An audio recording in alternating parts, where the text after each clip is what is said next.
আমি কিন্তু পরেরটা একটু মোটামুটি ছোট ছোট করে শেষ করেছি, আগেরটা কিন্তু শেষ করি নাই। আছে না নাই? আরো জোরে বলেন। আগুনে পোড়ালে সোনা খাঁটি হয়ে যায়, সে কথা তো সবাই জানে। গভীর রাত্রি শেষে ভোর এসে যায়, সে কথা তো সবাই মানে। সমুদ্র পাড়ি দিয়ে দারুচিনি বন, দেখে দেখে বড়ে শুধু নাবিকের মন। সোনালি পুরুষ সেই তো মানুষ, সেই তো মানুষ, সকল বেতার বোঝা বইতে পারে, শুভ জ্বালা যাতনা সইতে পারে। বিপদ আপদ এলে খোদাকে ডাকে, তার দয়া করুণায় ভরসা রাখে, হারায় না হোশ সেই তো মানুষ, সেই তো মানুষ। বলেন সেই তো মানুষ। ফোলাফাইনের অন্তরটি মইরে গেছে কি? আরে সুর দিলেই তো দিতে অ্যাড করতে ইচ্ছে করে, ঠিক না? সুর পছন্দ করে না পৃথিবীতে এমন পাগলও নাই। কথা কি বুঝে আসছে? আগুনে পড়লে কি হয়? সোনা খাঁটি হয়। রাত্রে শেষে কি হাসে? দিন আসে। সমুদ্র পাড়ি দিলে কি আসে? কুল আসে। ঠিক তেমনি ভাবে বন্ধু, একটা মানুষের জীবনে পবিত্রতার সাথে সাথে তওবার মাধ্যমে যখন অপরাধ থেকে পবিত্র হবে, ঠিক খুব সহজেই কুল কিনারা খুঁজে পাবে। জোরে জোরে বলুন না সুবহানাল্লাহ। বন্ধু, তবে তওবা করতে হবে, তওবাতান নাসুহা, খালিস নিয়তে তওবা করতে হবে, ঠিক কিনা বলেন? আর জোরে। আল্লাহ কি বলেছেন? ইন্নাল্লাহা ইউহিব্বুত তাওয়াবিন। আল্লাহ রাব্বুল আলামিন তওবা যে করে তাকে পছন্দ করে, যারা তওবা করে তাদেরকে আমার আল্লাহ পছন্দ করে। আমি বেশি কথা বলবো না, সময় কতদূর হইছে? কয়টা বাজে? হ্যাঁ, 12টা ভাই। ওমর খোদা, দেখছেন নি সময় কেমনে যায়? বন্ধু, ছোট্ট করে বলবো আমি আপনাদেরকে, তওবাকারীকে আল্লাহ পছন্দ করে। এই ভালোবাসার সাথে আল্লাহ হাদিসের সাথে একটা সম্পর্ক। ছোট্ট একটা হাদিস শরীফ আপনাদেরকে শোনাবো শুধু বোঝানোর জন্য। বন্ধু, বন্ধুরে আমার, বন্ধু, এক মহিলা ব্যভিচারের মাধ্যমে সন্তান ধারণ করলো। হাদিস শরীফের মধ্যে এসেছে কিসের মাধ্যমে? ব্যভিচার বোঝেননি? বৈধ মিলন না, অবৈধভাবে মিলামেশা করেছে, শয়তানের ধোঁকায় পড়ে মহিলাটা যখন বন্ধু ব্যভিচারের মাধ্যমে সন্তান ধারণ করলো। সন্তান ধারণ করার পরে ওই মহিলার বাবা কি করলেন? আমার প্রাণের নবীর কাছে তাকে নিয়ে আসলেন। নবী গো, মেয়েটা অন্যায় করে ফেলেছে, ফয়সালা দেন গো নবী। ও বন্ধু, এবার নবীর কাছে যখন আসলো, বিস্তারিত সকল ঘটনা আমার নবী জানলেন। জানার পরে নবী একটা ফয়সালা দিলেন, তুমি তোমার মেয়েটাকে নিয়ে বাড়িতে চলে যাও, তারে অত্যন্ত আদর যত্নের সাথে, অত্যন্ত ভালোবাসার সাথে তুমি তাকে পরম যত্নের সাথে তাকে লালন পালন করো। যখনই তোমার কন্যা সন্তান প্রসব করবে, তখন তুমি সন্তান নিয়ে আমার কাছে আইসো। জোরে বলেন না সুবহানাল্লাহ। তাকে এখন লালন পালন করো। বন্ধু, দেখতে দেখতে দেখতে দেখতে বন্ধু সময় পার হয়ে গেল। দেখতে দেখতে দিনগুলো অতিবাহিত হয়ে গেল। মাসের পর মাস, বন্ধু, সপ্তাহের পর সপ্তাহ, দিনের পর দিন, ঘন্টার পর ঘন্টা পার হয়ে গেল। মেয়েটার সন্তান পৃথিবীতে আসার সময় হলো। প্রসব যন্ত্রণা শুরু হয়ে গেল। দেখতে দেখতে মেয়েটার সন্তান প্রসব হলো। সন্তান প্রসব হওয়ার পরে আমার নবীকে করলেন, মেয়েটাকে নিয়ে আমার নবীর কাছে আবার হাজির হয়ে গেলেন। আমার নবীর কাছে যাইতে দেরি রে, ও বন্ধু, আবার নবী বললেন তার শরীরের কাপড় দিয়ে তাকে সুন্দর করে বেঁধে ফেলো। বন্ধু, আরেকদিকে অর্ডার করলেন তার জন্য একটা গর্ত খনন করো। কি করো? একটা গর্ত খনন করো। একদিকে তার বডিটা বন্ধু পেঁচিয়ে পেঁচিয়ে বেঁধা হলো, আরেকদিকে তাকে মাটির মধ্যে গ্রথিতকরণ করার জন্য, গাড়ার জন্য গর্ত খনন করা হলো। তাকে গর্তের মধ্যে নামায়া দেওয়া হলো। নামায়া দেওয়ার পরে আবার রাসূল অর্ডার করলেন তাকে পাথর নিক্ষেপ করতে থাকো, যতক্ষণ না পর্যন্ত সে মৃত্যুবরণ করে। এবার বন্ধু পাথর নিক্ষেপ শুরু হয়ে গেল। পাথর নিক্ষেপ করতে করতে করতে করতে করতে বন্ধু মহিলাটার মৃত্যু হলো। মহিলাটার মৃত্যুবরণ করার পরে বন্ধু সকল উপস্থিত পরিস্থিতি চিন্তা করলো, নবীর অর্ডারে তাকে মাটিতে গাড়া হলো, বন্ধু তাকে পাথর নিক্ষেপ করা হলো। এখন পাথর মারতে মারতে তাকে পৃথিবী থেকে বিদায় করে দেওয়া হলো। এখন তার জানাজা কে পড়াবে? কারণ আমার প্রাণের নবীর চাইতে যোগ্য তো আর কেউ হতে পারে না। বন্ধু চিন্তার বিষয় কিনা বলেন, আরো জোরে বলেন না, চিন্তার বিষয় কিনা? এবার মহিলা হিন্দু ছিলেন না, খ্রিস্টান ছিলেন না, বৌদ্ধ ছিলেন না, ইহুদি ছিলেন না। মহিলাটা যদিও পাপী, কিন্তু শয়তানের ধোঁকায় পড়েছিল সাময়িকভাবে। বন্ধু শয়তান তাকে ধোঁকা দিয়ে, প্ররোচনা দিয়ে তাকে অন্যায় কাজে লিপ্ত করেছে, অপরাধের সাথে তাকে বন্ধু যুক্ত করে দিয়েছে। সইতে পারলো না, কিন্তু যদিও সে পাপী, কিন্তু তার ঈমান তো আছে। আল্লাহকে বিশ্বাস করেছেন, রাসূলকে বিশ্বাস করেছেন, দুনিয়াকে বিশ্বাস করেছেন, পরকালকে বিশ্বাস করেছেন, এবং পরকালে আল্লাহর দরবারে হিসাব দিতে হবে রে, এটাও বন্ধু তিনি কি করেছেন? বিশ্বাস করেছেন। বন্ধুরে আমার, এবার কি করলেন? সবাই চিন্তিত হয়ে গেল, কে রে মহিলার জানাজা পড়াবে, কে তাকে করবে দাফন, কে তাকে পরাবে কাফন, কে রে তাকে কবরস্থ করবে। চিন্তার অবসান, এবার সকল চিন্তার অবসান নবী ঘটিয়ে দিলেন। মহিলার জানাজা পড়ানোর জন্য ইমামও আমার নবী হয়ে গেলেন। আর জোরে বলেন না সুবহানাল্লাহ, আল্লাহু আকবার, ইয়া রাসূলুল্লাহ, ইয়া গাউসুল জাবরস্তান, জিন্দাবাদ, জিন্দাবাদ, জিন্দাবাদ, জিন্দাবাদ, জিন্দাবাদ, জিন্দাবাদ। বন্ধুরে আমার, এবার জানাজা পড়ানোর জন্য ইমাম হলেন কে? প্রিয় রাসূল, আল্লাহর প্রিয় হাবিব, হাবিবুল্লাহ, যাকে আল্লাহ রাব্বুল আলামিন বন্ধু বলে ঘোষণা করেছেন।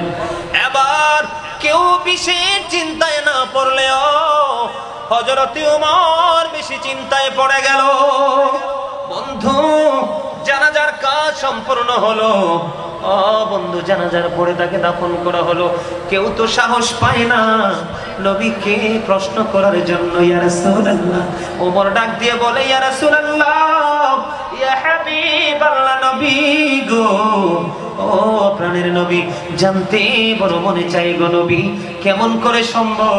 আপনি তো অর্ডার করলেন তাকে নবী গো মেরে ফেলার জন্য, আপনি ইমাম হয়ে তার জানাজা পড়িয়ে দিলেন। ও নবী, জানতে বড় মনে চায়, কেমন করে সম্ভব? কি এটার মধ্যে রহস্য রয়েছে? এবার আমার নবী একটা ডাক দিয়ে বললেন, ওমর রে, ওমর। নবী একটা ডাক দিয়ে বললেন, ওমর রে, এই মহিলাটা যে তওবা করেছেন, কি তওবা? এই মহিলাটা যে তওবা করেছে, এই একটা মহিলার তওবা যদি মদিনার 70 জন পাপীকে ভাগ করে দেওয়া হয়, কয়জন? একটা মহিলার তওবা যদি মদিনার 70 জন পাপীকে যদি ভাগ করে দেওয়া হয়, তাহলে 70 জন পাপীর ক্ষমার জন্য যথেষ্ট হয়ে যাবে। শুধু এই একটা মহিলার তওবা, সে এতটা পরিশুদ্ধ বিশুদ্ধভাবে আল্লাহর কাছে তওবা করে ক্ষমা চেয়েছে। সে মনে মনে চিন্তা করেছে, আমি মরে যাব, নবী যে শাসন করবে, নবী যে বিচার করবে, আমি সেই বিচার হাসি মুখে বরণ করে নিব গো। দুনিয়ার মানুষ আমাকে নিয়ে যায় যে বলুক না কেন, তাতে আমার কিচ্ছু যায়ও না, আসেও না। আমি চাই পরকালের মুক্তি। ওই মহিলা মৃত্যুর বিনিময় হলে আল্লাহর কাছে ক্ষমা চেয়েছেন। এই জন্য আমার নবী বলেছেন, একটা মহিলা যে তওবা করেছে, তার তওবা যদি মদিনার 70 জন পাপীকে বন্টন করে দেওয়া হয়, এই মহিলার একটা মহিলার তওবা 70 জন পাপীর ক্ষমার জন্য যথেষ্ট হয়ে যাবে রে ওমর। তাহলে তার জানাজা আমি পড়াবো না তো কে পড়াবে? তওবা নিয়ে আলোচনা করলে আমি 3 ঘন্টাও শেষ করতে পারবো না। তওবা নিয়ে যদি আমি আলোচনা করি, অনেক তথ্য। সুবহানাল্লাহ বলবেন না? মহিলাটা ওই যে আমি শুরুতে বলেছিলাম, মনে আছে, আল্লাযীনা আমানু, যারা ঈমান এনেছে, ওয়া কানু ইয়াত্তাকুন, এবং তাকওয়া অবলম্বন করেছে, লাহুমুল বুশরা, তাদের জন্য সুসংবাদ, ফিল হায়াতিদ দুনিয়া ফিল আখিরা, দুনিয়ার জীবন এবং পরকালের জীবনে। জোরে জোরে বলুন আল্লাহু আকবার। তার অন্তরে ছিল কি? যথাযথ ভয়, যথাযথ তাকওয়া, আল্লাহ রাব্বুল আলামিনকে রাজি করার জন্য যথেষ্ট চিন্তা ভাবনা তার মধ্যে ছিল। বিদায় সর্বশেষে সে কি হলো? অবশেষে সে সফল হয়ে গেল। ঠিক কিনা বলে? তাহলে সেই তওবা আমরা করবো কি করবো না? কথা বলেন, তওবা কি করবেন? তবে বন্ধু শর্ত আছে। তওবা যদি আপনি আল্লাহর দরবারে পৌঁছাতে চান, আপনি যদি গ্র্যান্টেড একজন অনারেবল পারসন হিসাবে আল্লাহর কাছে নিজেকে প্রস্তুত করতে চান, তাহলে আপনার জীবনে কিছু কাজ করতে হবে ব্যতিক্রম। দেখেন আমাদের দেশে অনেক মানুষ তওবা করে মসজিদে গেলে নামাজও পড়ে, বাইরে এসে মিথ্যা কথাও বলে, ব্যবসায় মানুষ ওজনে কমও দেয়, সুদও খায়, ঘুষও খায়, অন্যায় অপরাধের সাথে লিপ্ত থাকে, আছে না নাই? তার অন্যতম কারণ তার তওবাটা বন্ধু যথাযথ হচ্ছে না। তওবা করতে হলে আপনাকে প্রথমত চিন্তা করতে হবে কি জানেন? আপনি যে অতীত জীবনে গুনাহ করেছেন, ওই গুনার জন্য কন্টিনিউ আপনি নিজের প্রতি নিজে লজ্জিত হতে হবে। আপনার মনে মনে একটা ভয়, একটা লজ্জা কোথায় থাকে জানেন? লজ্জা থাকে মানুষের চোখে। কোথায় লজ্জা থাকে? মানুষের চোখে। আপনি এতটাই লজ্জিত হতে হবে, মনিব ও মনিব, কাল কিয়ামতের দিন কেমন করে অসংখ্য অগণিত রাসূলের উম্মতের সামনে আমারে গুনাহগার কয়ে তুমি ডাক দিবা? মনিব সারা জীবন লজ্জিত এই অপরাধের জন্য। প্রথম কন্ডিশন। দ্বিতীয় কন্ডিশন হলো আল্লাহকে কথা দিতে হবে, আমার জীবনে আমি আর কোনোদিনই অপরাধ করব না। আমি কি করব না? আমার জীবনে আমি আর কোনোদিন অন্যায় করব না। তৃতীয় কন্ডিশন হলো বন্ধু, এটা মানা মুসলমানের পক্ষে এত সহজ না।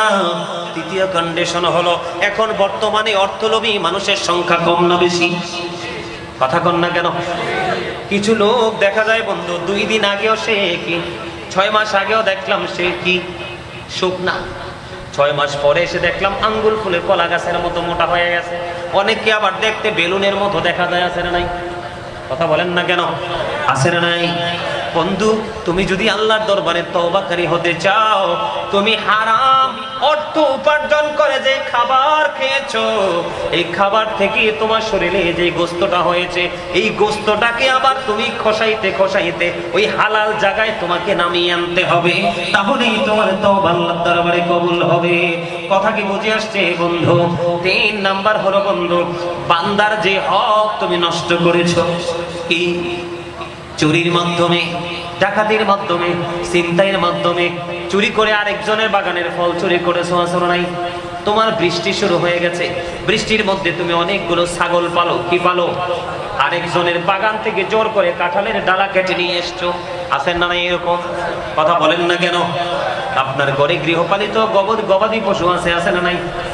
এই গবাদি পশুর খাবার আরেকজনের খেরের মুরুল, আপনারা কি বলেন? খের বলেননি? খড়কুটা বলি আমরা, ওই যে খের বলি বন্ধু, খের আপনি চুরি করে খাওয়ালেন। এমনি করে করে বন্ধু রাস্তা দিয়ে যাওয়ার সময় পাশে দেখলেন শশা খেত, সুন্দর কচি শশা এনে আপনি কি করলেন? চিবিয়ে খেয়ে ফেললেন। এমনি করে করে আপনি যে বান্দার হক গুলো এনেছেন, খেয়েছেন, এগুলো লিস্ট আকারে বন্ধু লজ্জা শরম ভুলে যার যার হক তাকে আপনি ফিরিয়ে দিতে হবে। আল্লাহর যে হক আপনি নষ্ট করেছেন, এগুলোকে পুনরায় আবার বন্ধু এগুলোকে মিটাইতে হবে, তাহলে আপনার তওবা কবুল হবে। অন্যথায় সারা জীবন তওবা করলেও তওবা কবুল হবে না। এখন আমাদের তো লজ্জাই নাই, কথা বলেন না কেন? লজ্জা নাই কেন বললাম? বর্তমানে বাংলাদেশে মানুষ নির্লজ্জ, এই কারণে বললাম সবচেয়ে বেশি অপরাধ হলো মানুষের সুদ, আছে না নাই? আপনারা জানেন কিনা জানি না, যে ব্যক্তি সুদের মাধ্যমে 1 টাকা উপার্জন করলো, সে যেন তার গর্ভধারিণী মায়ের সাথে 36 বার বন্ধু জিনা করলো। আরো জোরে বলেন না নাউজুবিল্লাহ। আমার নবী মেরাজে গেলেন, জান্নাত দেখলেন, জাহান্নাম দেখলেন। জান্নাত জাহান্নামের দিকে নজর দিয়ে চাইয়া দেখলেন ধনী ধনী লোক আর মহিলা বেশি। জাহান্নামে কি বেশি? মহিলা বেশি আর ধনী লোক বেশি। এই জন্য আমি বলি the rich are not always happy, ধনীরা সব সময় সুখী নয়, ঠিক কিনা বলেন? বর্তমান সমাজে দরিদ্র মধ্যবিত্ত মানুষগুলো যত নির্যাতিত হচ্ছে, নিষ্পেষিত হচ্ছে, একমাত্র ধনী লোকেদের দ্বারা। কথা কন না কেন?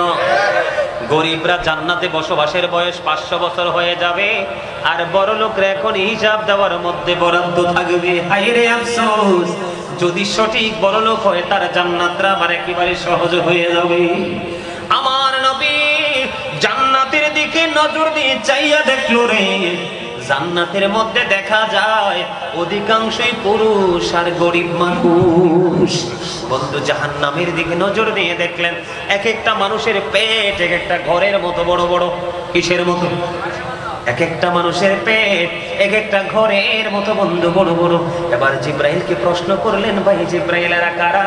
এবার জিব্রাইল একটা ডাক দিয়ে বলল, ইয়া রাসূলুল্লাহ, ইয়া হাবিবাল্লাহ, নবী গো, নবী গো, এগুলো আপনার একদল নামদারি উম্মত গো নবী, যারা সারা জীবন সুদের মাধ্যমে, ঘুষের মাধ্যমে সাধারণ নিরীহ মানুষের রক্ত চুষে নিয়েছে। এবার জিব্রাইল উত্তরটা দিতে দেরি, আমার নবী জানে কি জানে না, উত্তর দিতে দেরি রে। ও কলেজ বাজারের যুবকেরা, আমার ভাই বাবারা, মা বোনেরা, তোমরা সবাই শোনো, এই উত্তরটা দিতে দেরি। আমার নবী জিব্রাইলকে একটা ডাক দিয়ে বলল, জিব্রাইল তুমি নজর দিয়ে চাইয়া দেখলাম ওই এই মানুষটার পেটের মধ্যে শুধু সাপ আর বিচ্ছু দেখা যায়। নাউজুবিল্লাহ বলেন না। সুদ নিয়ে আলোচনা করলে বন্ধু ঘন্টার পর ঘন্টা পার হয়ে যাবে। আমি আপনাদেরকে ওই যে তওবার সাথে এগুলো যুক্ত আছে না নাই? সুদখোর যদি দিনে 100 বার তওবা করে লাভ হইব নি? আরো জোরে কন্যা কেন হইব? কারণ তার বডি তো জান্নাতে যাবে না, এটা রাসূল বলে দিয়েছে। তার বডি কিন্তু কি হয়ে গেছে? জান্নাত থেকে আউট হয়ে গেছে। আল্লাহ সব ক্ষমা করে দিবে, পরের হক ক্ষমা করবে না। যাবেনটা কোথায়? কেউ কলম দিয়ে, কেউ চোখের ইশারায়। আর একটা ভয়ঙ্কর হাদিস শরীফের একটা অংশ শোনাই। এই আপনি একটু হাঁটতে পারেন না? আপনি তো, আমি দেখতেছি যে এই যে শুরু থেকে যে আপনার যে একটা মানে ভাব আমি দেখতে পাচ্ছি, উঠেন উঠেন, আপনি বের হন, ও বসে থাকেন, হাঁটতে আসেন, যান যান যান, আপনি ওঠেন। এর শরীর একেবারেই আমি দেখতে পাইতেছি একটা মানে ব্যতিক্রম একটা রূপ ধারণ করছে। ওঠেন, যান যান, ও বসুক, যান যান, আপনি যান, হাঁটেন, যান, অসুবিধা নেই, এখানে কোনো সমস্যা হবে না, যান। বন্ধুরে আমার দিকে তাকান। আমাদের দেশে যে মানুষগুলো অন্যায় করে, কি করে কথা বলেন না, অন্যায় করে, অপরাধ করে, তাদের সাপোর্টার আছে না নাই? তাদেরকে সহযোগিতা করে, আছে না নাই? আরো জোরে বলেন। সাপোর্টার গুলোর ভয়ঙ্কর পরিণতি হবে বন্ধু। আল্লাহ রাব্বুল আলামিন পবিত্র কালামে হাকিমে সূরা আর-রহমানের মধ্যে বলেছে, ওয়াকিমুল ওয়াজনা বিল কিসতি ওয়া লা তুখসিরুল মিজান। আল্লাহ রাব্বুল আলামিন বলেছেন, ন্যায্য ওজন কায়েম করো, ওজনে কম দিও না। এটা আপনি সব ধরনের ওজনের কথা বলা হয়েছে, শুধু পাল্লি না। এখানে আসার কারণ হলো সুদখোর যারা, তাদের কিন্তু লাঠিয়াল বাহিনী থাকে। কেউর কম কেউর বেশি থাকে, কি থাকে না? আরো জোরে বলেন। সুদ যিনি খায়, ঘুষ যিনি খায়, অপরাধ যিনি করে, অপরাধে যিনি সাহায্য করে, সুদের টাকা ঘুষের টাকা উঠাই আনার জন্য যারা সাহায্য করে, এই টাকাটা যিনি বহন করে, যারা ইসলাম লেখে এমনি করে করে কোনো না কোনো ভাবে বন্ধু যুক্ত থাকে, ওই মানুষগুলো সবগুলো একই পাপের, একই সাজার অন্তর্ভুক্ত হবে। তবে যারা সাপোর্ট দিচ্ছে 500 টাকার জন্য, একটা মাসের জন্য, বাজারের দিন এক বেগ বাজারের জন্য, দুনিয়ার সাময়িক সময় স্বার্থের জন্য যিনি অপরাধীদেরকে সাপোর্ট দিচ্ছে, আমার নবী বলেছেন, জানে জেনা, জেনে শুনে বুঝে পৃথিবীর একটু সময়ের জন্য অপরাধীদেরকে তুমি সাপোর্ট দিয়েছো, নিরীহ মানুষের উপর নির্যাতন নিপীড়ন চালিয়েছে, আমার নবী বলেছেন সুস্থ মস্তিষ্কে এই কাজ করার কারণে সে সঙ্গে সঙ্গে মুসলমান থেকে সে খারিজ হয়ে গেল। যদি কন্যা নাউজুবিল্লাহ।